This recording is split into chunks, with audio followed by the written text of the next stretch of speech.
sholat subuh. Jadi Imam Al-Ghazali rahimahullah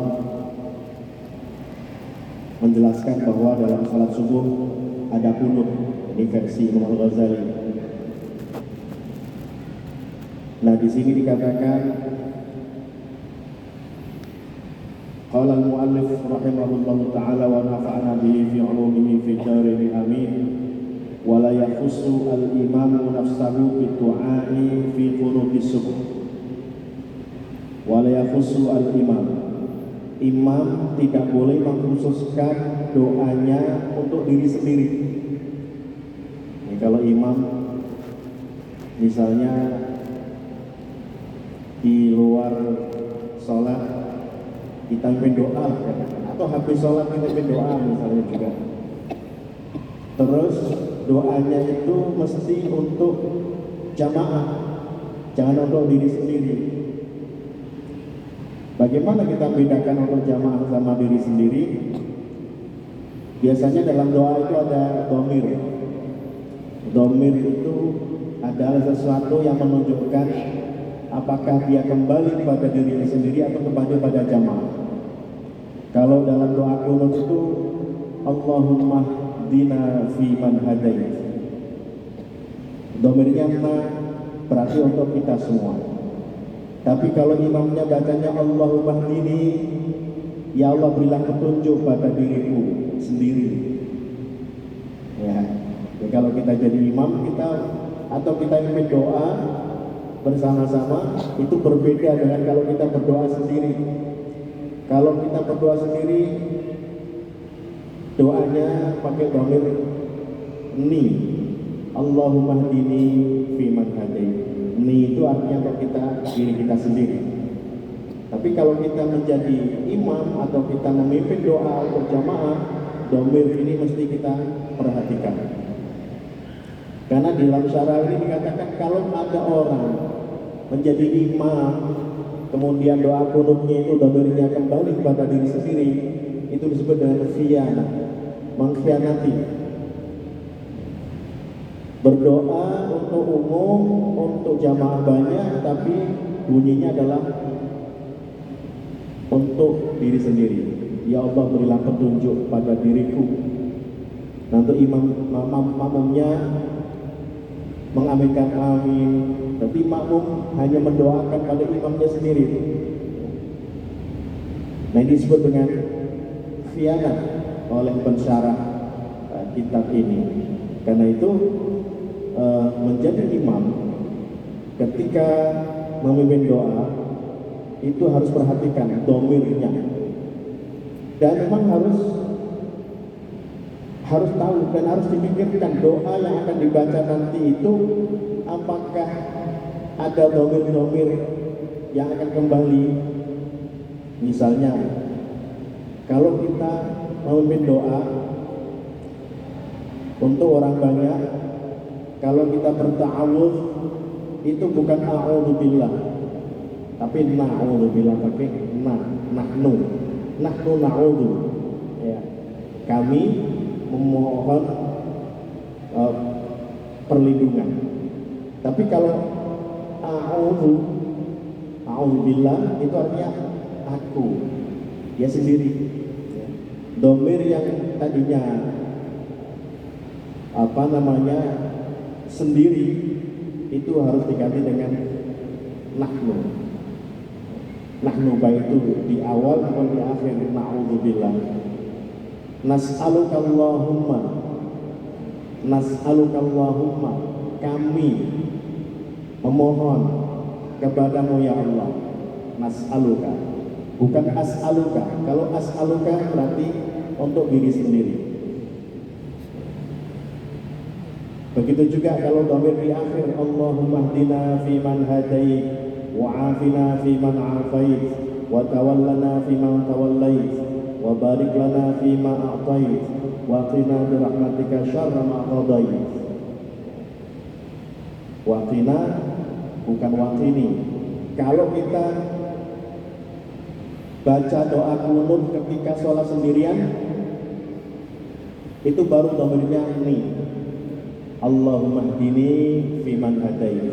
wa'afini fi man afait, wa tawallani fi man tawallait, wa barik li fi ma atait, wa qini bi rahmatika syarra ma qadait. Kalau kita jadi imam, dhamirnya harus diubah menjadi na. Allahumma hdina fi man hadait. Tapi kalau kita sendiri, apakah boleh pakai dhamir na? Boleh. Kita dalam doa itu ketika kita sholat sendirian tapi kunutnya pakai Allahumma hdina, boleh, dengan niatkan untuk diri sendiri dan keluarga misalnya. Karena kan boleh kita mendoakan orang lain. Nah, ketika kita berdoa Allahumma hdina, kita sholat sendirian tapi doanya Allahumma hdina fi man hadait, itu berarti mendoakan saya yang sedang sholat ini, juga mendoakan misalnya dengan anak, istri, suami, ya, semuanya isi keluarga ini didoakan pun. Tapi kalau sedang berjamaah, nah ini yang tidak boleh, mendoakan diri sendiri, harus diri sendiri dan jamaah. Dikatakan di sini bahwa orang yang berdoa untuk diri sendiri padahal dia sedang mendoakan, sedang menjadi imam, dikatakan wal hukmi ala fa'ilihi fil hadisi fil khianah. Hukumnya dia berarti khianat, karena seharusnya mendoakan pada orang banyak, ternyata kalimatnya menunjukkan untuk diri sendiri.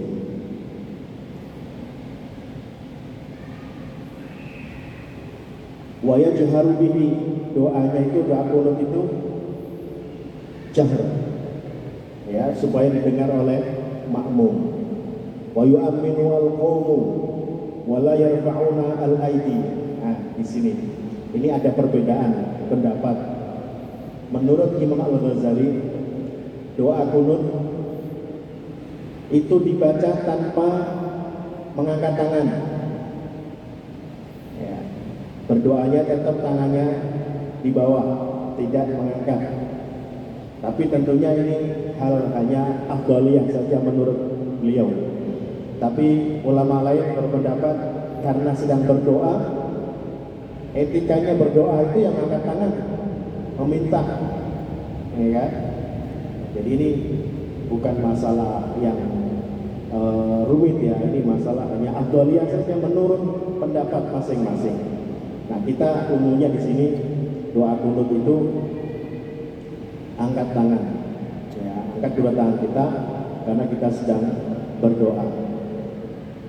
Masalah qunut ini adalah khilafiyah, perbedaan pendapat. Ada yang mengatakan bahwa qunut itu tidak syar'i, tapi untuk mazhab Syafi'i qunut itu adalah sunnah muakkadah. Sunnah muakkad. Mazhab lain, mazhab Maliki, qunut sunnah muakkadah juga. Cuma berbeda caranya. Kalau kita menjadi makmum di negara-negara yang bermazhab Maliki, seperti misalnya di sebagian Mesir dan sebagian besar di Aljazair, itu mereka doa qunut, tapi qunutnya sebelum rukuk, dan qunutnya itu masing-masing. Imamnya membaca qunut tapi diam saja, artinya bacanya sir. Nah, nanti makmumnya masing-masing baca qunut sir juga. Jadi misalnya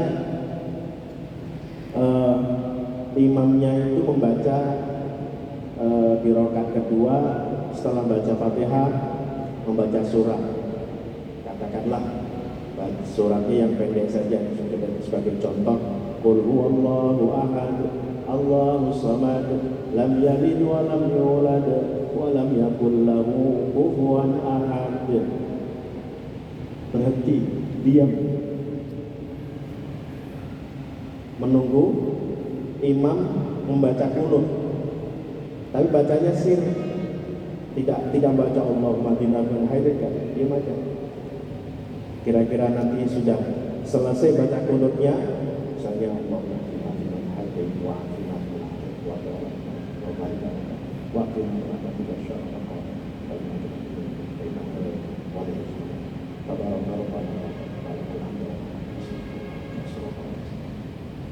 baru nanti imam itu Allahu Akbar rukuk. Nah kita ikut rukuk. Setelah rukuk nanti gak ada kunut lagi. Rukuk i'tidal langsung sujud. Nah, ini perbedaan nanti Bapak Ibu sekalian, mungkin nanti di mana, pergi kemana, kalau menemui hal demikian supaya nggak merasa aneh. Oh ya, ini berarti mazhab Maliki, ya, kunutnya sebelum ruku. Tapi tetap mereka berkeyakinan bahwa sholat subuh pakai kunut, hanya berbeda caranya. Ini kan termasuk istilahu umami rahmah, perbedaan pendapat umat itu rahmat asal ada dasarnya, ya, ada dasarnya, ada hadisnya. Ini kenapa begitu? Karena masing-masing memakai hadis yang mungkin hadis itu kan diriwayatkan oleh orang lain, ya. Sedangkan tentang sholat itu Rasulullah mengatakan shollu kama ra'aitumuni usolli, sholatlah kalian seperti aku sholat. Karenanya tentang sholat itu semuanya hadis-hadis riwayat orang lain yang menyatakan bahwa saya melihat Nabi sholat begini, saya melihat Nabi sholat begini. Ini berbeda, tapi bedanya bukan perbedaan yang prinsip, ya, perbedaan yang sunnah-sunnah saja. Itu perbedaan yang memang sudah begitu, ya, dinaskan seperti itu, bahwa perbedaan umat dulu asal perbedaannya itu berdasar, ada dasarnya, maka dia menjadi rahmat. Bukan perbedaan pendapat yang hanya memakai logika sendiri tanpa ada dasar nasnya, tidak ada dasar misalnya dari keterangan hadis atau ulama tiba-tiba dia menyatakan menurut saya begini. Bukan. Kalau kita dalam hal agama, apalagi hal ibadah, tidak boleh begitu. Kita harus mengikuti. Kalau ada hadis, mesti kita lihat bagaimana ulama zaman dulu mengartikan hadis itu. Para sahabat itu mengartikan hadis itu seperti apa? Para tabi'in seperti apa? Jangan sampai kita tidak melihat pendapat-pendapat yang dulu, kemudian kita hanya melogikakan, memakai analisa sendiri, logika sendiri, kemudian berpendapat. Ini yang merusak. Ini bukan istilah yang rahmah. Ini yang membahayakan, akan merusak syariat.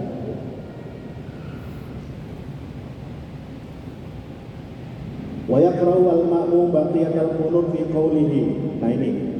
Jadi kemarin juga sudah kita singgung bahwa Imam Al-Ghazali menganjurkan imam itu baca qunut tidak dihabiskan semuanya secara jahriyah, ya.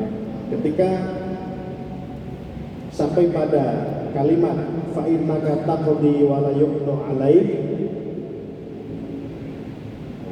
atau mulai dari fa innaka taqdi wa la yuqdu alaik, itu bacanya sir, bukan jahr. Kalau dari awal Allahumma hdina fiman hadait wa afina fiman afait wa tawallana fiman tawallait wa barik lana fima atait wa qina bi rahmatika syarra ma qadait, ya, jahrnya sudah berhenti, tinggal sirnya fa innaka taqdi wa la yuqdu alaik fa innaka la yadhillu man walayta wa la yu'izzu man walayta. Pernah saya ditanya, kenapa begitu? Kenapa? Apakah ada aturannya? Kenapa setelah fa'inaka taqdi itu, atau mulai dari fa'inaka taqdi itu kemudian sir? Bukan kami berdoa untuk semuanya? Nah ini Imam Ghazali ternyata menyebutkan itu. Ya.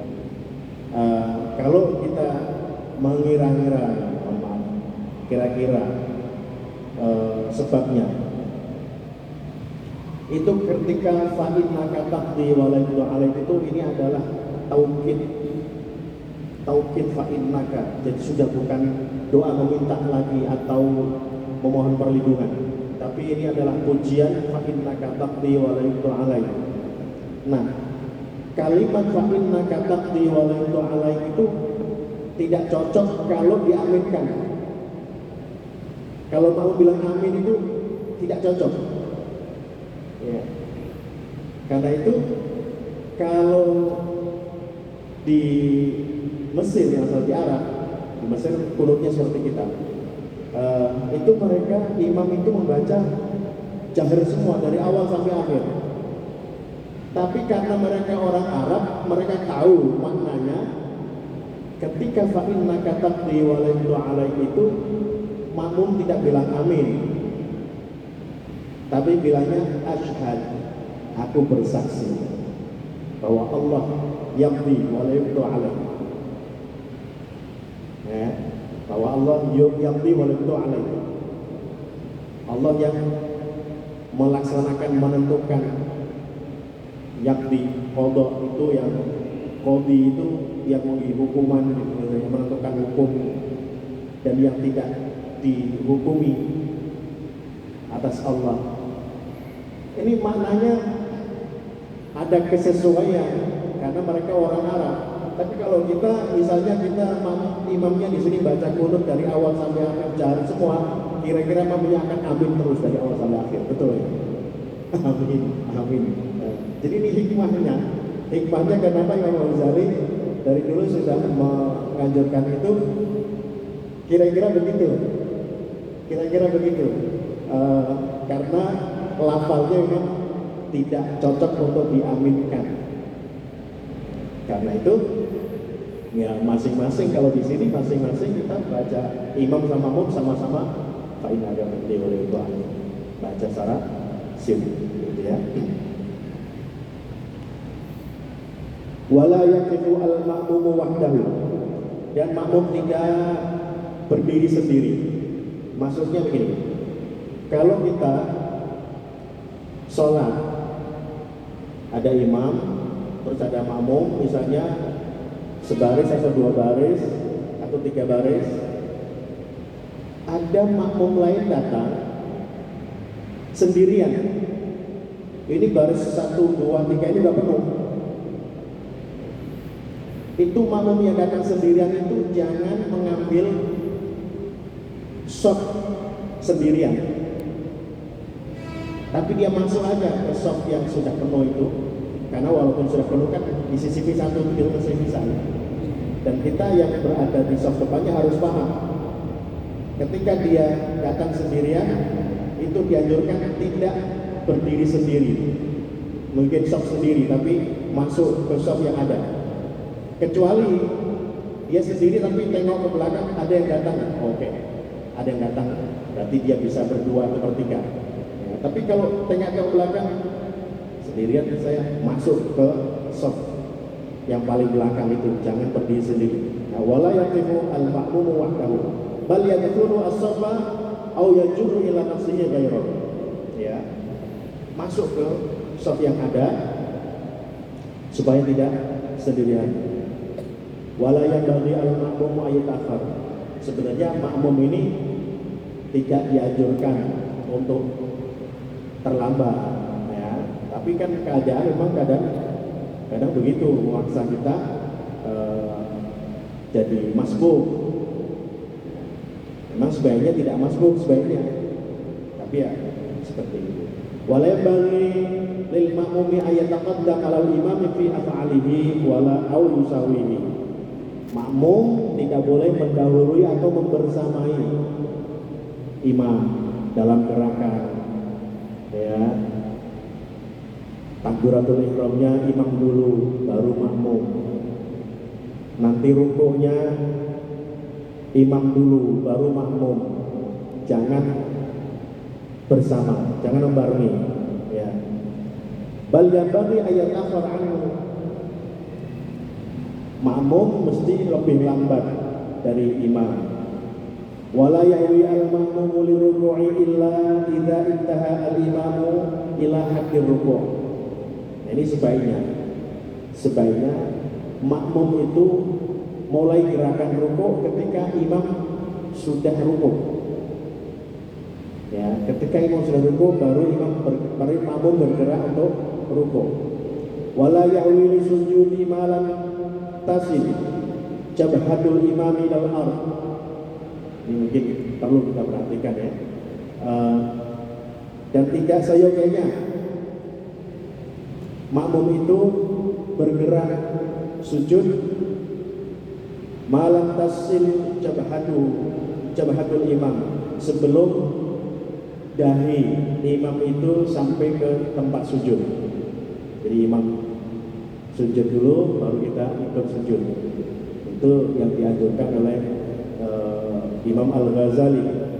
Ya, tertib seperti itu. Menghindari kita mendahului atau menyamai. Ya, membarengi. Kita buru-buru nih. Orang buru-buru biasanya begitu imamnya bergerak langsung duluan. Bisa jadi kalau imamnya lambat kita cepat, karena bergeraknya tadi bareng, sujudnya duluan kita, atau rukunya duluan kita akhirnya. Nah, itu tidak boleh seperti itu.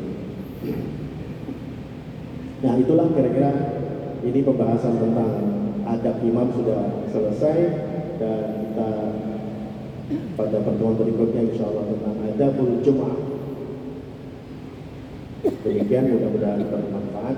Barangkali ada yang ingin bertanya, dipersilakan, dan terima kasih. Demikianlah bahasan terakhir pada adab menjadi imam dalam kajian kitab Bidayatul Hidayah, dan kami berikan kesempatan kepada para jamaah untuk bertanya. Ya, silakan Bapak maju ke depan, disediakan mic. Dari jamaah perempuan mungkin ada yang mau bertanya juga. Angkat tangan dulu. Bapak silakan Pak. Jadi jamaah laki-laki ada juga bertanya. Bapak silakan mundur dulu Pak, nanti setelah Bapak yang dulu. Bapak maju Pak, silakan. Ya.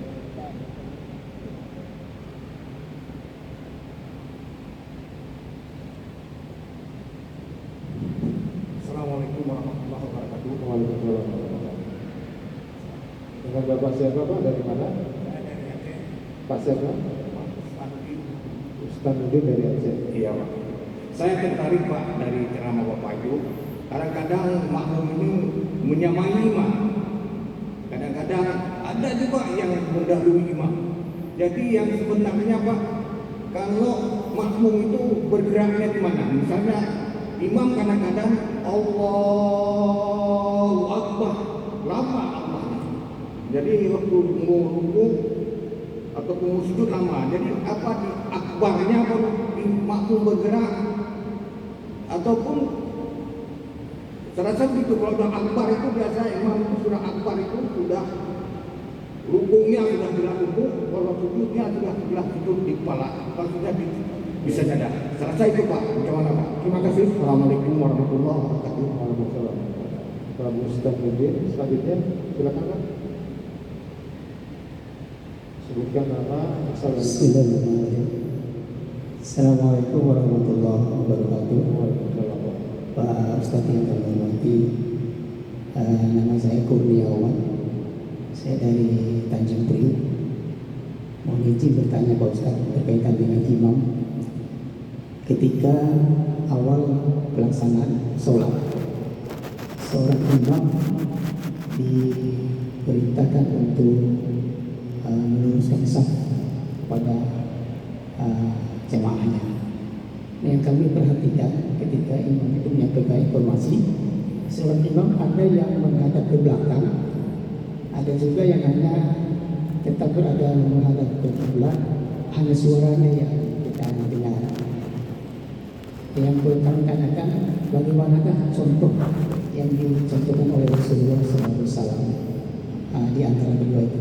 Kemudian yang kedua, tadi ditanyakan oleh penanya yang pertama, masih sama antara pergerakan dengan komando supaya makmum itu tidak mendahului imam, mana yang lebih dahulu disampaikan oleh seorang imam. Terima kasih. Assalamualaikum warahmatullahi wabarakatuh. Waalaikumsalam warahmatullahi wabarakatuh. Jadi ada dua penanya, pertama Pak Mustamikin dari Aceh, yang esensi pertanyaannya sama dengan pertanyaan nomor 2 dari Bapak Kurniawan Priuk. Jadi di mana letak makmum mulai bergerak. Jadi kalau bahasanya Pak Kurniawan tadi, ini cara komandonya gimana biar kompak makmum dengan imam. Lalu pertanyaan nomor 2 dari Bapak Kurniawan Priuk, bagaimana contoh tentang meluruskan sholat, karena beliau sering melihat ada imam yang menghadap jamaah sambil mengucapkan perintah meluruskan barisan, ada yang tidak menghadap ke belakang. Baik, pertama Pak Ustadudin dari Aceh ya. Nah ini memang yang memang perlu kita perhatikan baik ketika kita menjadi imam maupun menjadi makmum. Ketika kita menjadi imam, maka kita memang harus bijak, ya. Harus bijak supaya makmum tidak mendahului kita. Biasanya misalnya rukuk, kadang-kadang ada makmum yang, ada imam yang mengambil kebijakan, dia takbir intiqalnya itu ketika perpindahan sudah mau selesai. Ada yang bergerak rukuk dulu, baru Allahu Akbar. Ya, asal jangan sudah rukuk baru Allahu Akbar, ini yang nggak boleh. Jadi bergerak dulu, katakanlah begini ya, berdiri kemudian bergerak. Yang sebenarnya aba-aba itu kan dari awal Allahu Akbar. Tapi kalau imam ini bergerak dari aba-abanya bareng dengan awal gerakan, biasa kadang-kadang ada makmum yang lebih cepat. Karena itu imam mengambil kebijakan aba-aba Allahu Akbarnya setelah bergerak. Sambil bergerak itu Allahu Akbar. Ya. Ini untuk mensiasati supaya makmum tidak mendahului. Ya.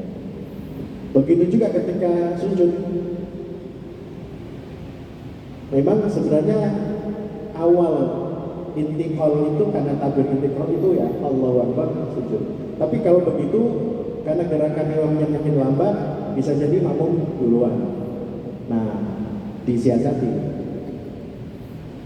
Sudah ini kita menduduk dulu, baru Allahu Akbar. Baru makmumnya nanti bergerak Allahu Akbar. Itu biasanya seperti itu. Ya, kita lihat di banyak tempat imam seperti itu, karena untuk menghindari makmum ini kemudian bergerak duluan. Kalau namanya imam ini kan kadang-kadang kebanyakan bahkan sudah sepuh, gerakannya lambat, ya kan? Makmumnya masih sehat, sehingga dia bisa cepat gitu, mau cepat-cepat. Nah, untuk mensiasati itu. Tapi ini siasat saja. Ini siasat, tapi tidak melanggar. Para ulama mengatakan asal jangan kita sudah sujud kita baru Allahu Akbar. Itu bukan takbir intiqal, tapi bacaan sujud jadinya. Ya. Atau kita sudah rukuk, sudah sempurna rukuk baru Allahu Akbar. Ini bukan takbir intiqal. Takbir intiqal takbir perpindahan dari rukun ke rukun, dari berdiri ke rukuk itu intiqal, yang takbir berpindah. Kan itu sebenarnya memang dari awal itu Allahu Akbar normal. Tapi karena sering kejadian begitu kemudian imam itu makmum duluan, sehingga bergerak dulu, imam itu bergerak dulu baru Allahu Akbar rukuk. Begitu juga bergerak dulu baru Allahu Akbar sujud. Begitu nanti naiknya juga, ya terutama kalau untuk naiknya itu bagi yang sudah sepuh, itu kalau bilang mengatakan Allahu Akbar dari berdiri dari sujud itu kadang-kadang agak napasnya enggak ini ya, karena sambil bergerak ya, karena itu sudah mau berdiri baru Allahu Akbar ya boleh itu begitu, dan itu untuk mensiasati supaya makmumnya tidak berdiri duluan. Allahu Akbar. Kalau dari awal sujud Allahu Akbar kadang-kadang sambil kadang menahan sambil untuk berdiri itu bagi yang masih muda sih tidak ada masalah itu. Tapi saya itu sekarang sudah terasa kalau misalnya berdiri dari sujud kemudian langsung Allahu Akbar dari awal itu kan panjang itu, Allahu Akbar sampai berdiri. Nah itu kadang karena sambil ini jadi Allahu Akbar kan terputus. Allah. Nah, kita jongkok dulu baru Allahu Akbar, bergerak dulu sambil jongkok sambil Allahu Akbar. Itu siasat supaya tidak didahului oleh makmum. Yang kedua, pertanyaan kedua dari Pak siapa tadi? Pak Kurniawan Tanjung Priok.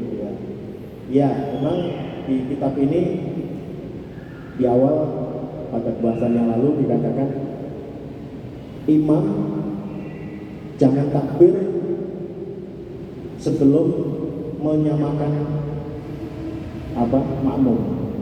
Kalau hanya itu aja di Mekah ya, Sudais itu yang Sudais, maksudnya samakan. Situ sudah ma'ruf, sudah dipahami, samakan barisannya, bukan samakan yang lain. Ya, meskipun katanya samakan gitu, tapi kita udah paham. Ya, siap gerak sama aja gitu ya, siap gerak. Samakan, aslinya itu sufufakum, samakanlah barisan, safnya disamakan. Wasaddil furaj, dan furaj itu adalah lubang-lubang di antara baris kita ada samping kita, itu kita disuruh saddul furaj itu mepet ya, jangan terlalu renggang ya. Sufufakum wasaddil furaj wasallu sholatan muwaddah. Nah gitu kalau yang sempurna ya, sufufakum sempurnakanlah safnya, samakan, jangan ada yang depan ada yang kiri. Makanya kita di Istiqlal ini yang memang biasa ada softnya, kaki kita dianjurkan untuk menginjak garis ini, garis soft ini, ya, kaki kita pas di garis ini. Ya. Kalau MC kita kadang ada yang mengingatkan itu bahwa kaki kita berada di garis, kadang ada juga yang tidak ya. Memang bagusnya disampaikan bahwa untuk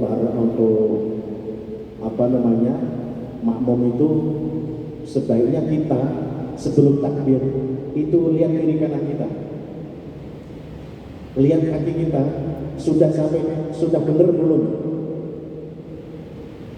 lalu kiri kanan kita apakah dia sudah di soft yang benar atau belum.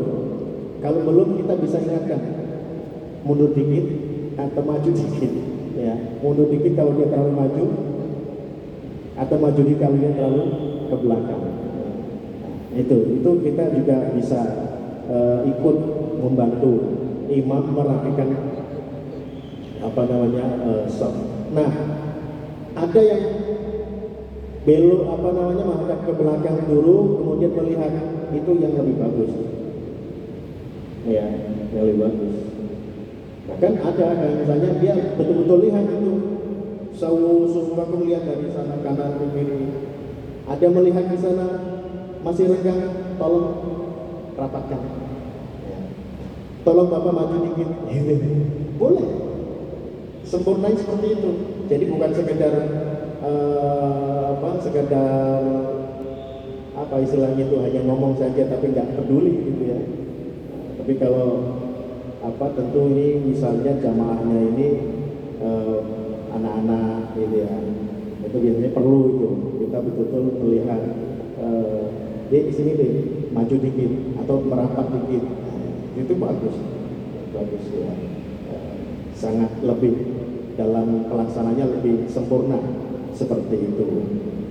Semuanya itu dilakukan tentu dengan bahasa yang baik ya, dengan situasi yang nyaman, karena kita ingin sholat itu yang pertama yang dianjurkan di kitab ini bahwa kita itu mengkondisikan hati. Kita mau sholat supaya bisa khusyuk itu kondisikan hati kita, hati dalam keadaan nyaman ya, hati dalam keadaan tidak memikirkan hal yang lain. Bahkan Imam Al-Ghazali di awal pembahasan mengatakan ketika kita mau sholat itu lupakan orang-orang yang kita sayangi, lupakan sementara. Atau kalau kita punya musuh, lupakan. Karena ketika kita sholat, kita mengingat musuh kita, kata-katanya pedas banget. Terus kita gak khusyuk. Bener gak? Sialan itu.